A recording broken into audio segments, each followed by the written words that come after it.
વાવનેથરા જિલ્લાના ભાભર તાલુકાના અબાસણા ગામેથી 5 દિવસ અગાઉ ગુમ થયેલા જગદીશ ઠાકોર નામના યુવકની પ્રેમ પ્રકરણમાં કરપીણ હત્યા કરાઈ હોવાનો ખુલાસો થયો છે।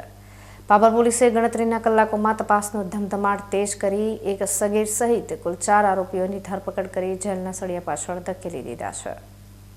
ભાભર તાલુકાના અબાસણા ગામે ગત 5 માર્ચના રોજ જગદીશ હેમતાજી ઠાકોર નામનો યુવક રહસ્યમય રીતે ગુમ થયો હતો, જે અંગે તેના ભાઈ અશોકભાઈએ ભાભર પોલીસ મથકે ફરિયાદ નોંધાવી હતી।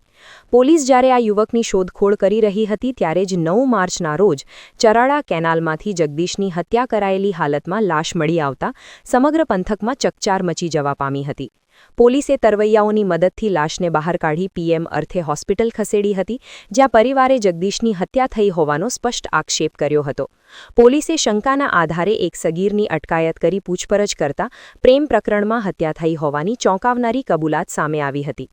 ભાભર પોલીસે ઊંડી તપાસ કરતા સામે આવ્યું કે આરોપી અશોક શાંતિજી ઠાકોર અને તેના કુટુંબી ભાઈ કિશોરે જગદીશને ખેતરમાં બોલાવ્યો હતો, જ્યાં બોલાચાલી બાદ છરીના ઘા ઝીંકી તેની કરપીણ હત્યા કરી નાખવામાં આવી હતી। એટલું જ નહીં, પુરાવાનો નાશ કરવા માટે આરોપીઓએ પોતાના પિતા શાંતિજી અને અન્ય એક કુટુંબી ભાઈ સુરેશ ઠાકોરની મદદ લીધી હતી। આ આરોપીઓએ જગદીશની લાશને પ્રાઇવેટ ગાડીમાં અબાસણાથી 25 કિલોમીટર દૂર ચરાડા કેનાલમાં ફેંકી દીધી હતી, જેથી કોઈને ખબર ના પડે। જોકે પોલીસની તીક્ષ્ણ નજર અને યુક્તિપૂર્વકની પૂછપરછમાં આરોપીઓ ભાંગી પડ્યા હતા અને સમગ્ર હત્યાકાંડનો ભેદ ખુલી ગયો હતો। હાલ પોલીસે ચારેય આરોપીઓને દબોચી લીધા છે અને આ મામલે કાયદેસરની કાર્યવાહી શરૂ કરી છે। આ કામની હકીકત એવી છે કે અશોકભાઈ હેમતજી ઠાકોર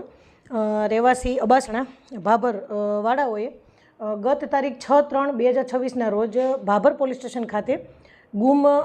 જાહેર ખબર આપેલ હતી, જે પૈકી તેમને એવું જણાવેલ હતું કે ગત તારીખ 5/3/2026ના રોજ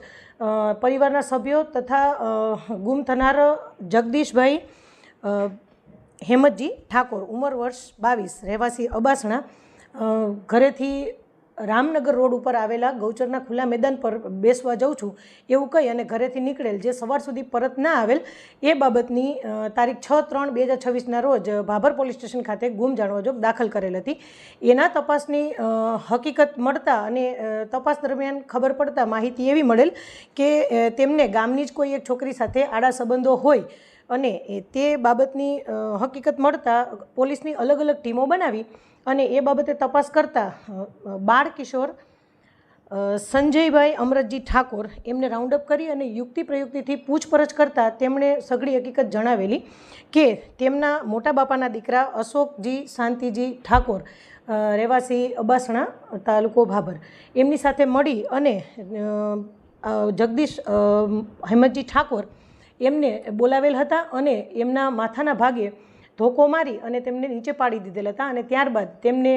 સંજય પાસે રહેલા છરાથી છાતી ઉપર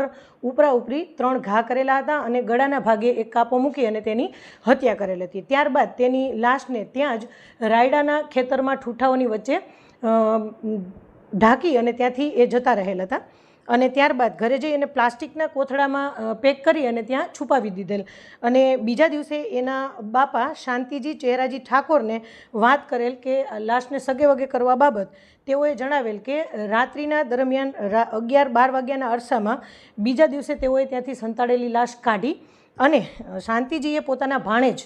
સુરેશ હરજીભાઈ ઠાકોર રહેવાસી ઊંચોસણ સુઈગામવાળાને જાણ કરી અને તેને બોલાવેલ અને તેઓ તેમના કબજાની સ્વિફ્ટ ગાડી લઈને આવેલા અને આ ગાડીની અંદર બાકીના 3 જણાઓએ મળી અને લાશને છુપાવી ચારંડા પુલ પાસે નર્મદાની કેનાલની ઉપરથી લાશને તેમાં ફેંકી દીધેલ। આવી હકીકત જણાવતા અમોએ અલગ અલગ ટીમ બનાવી અને લાશની શોધખોળ શરૂ કરેલ,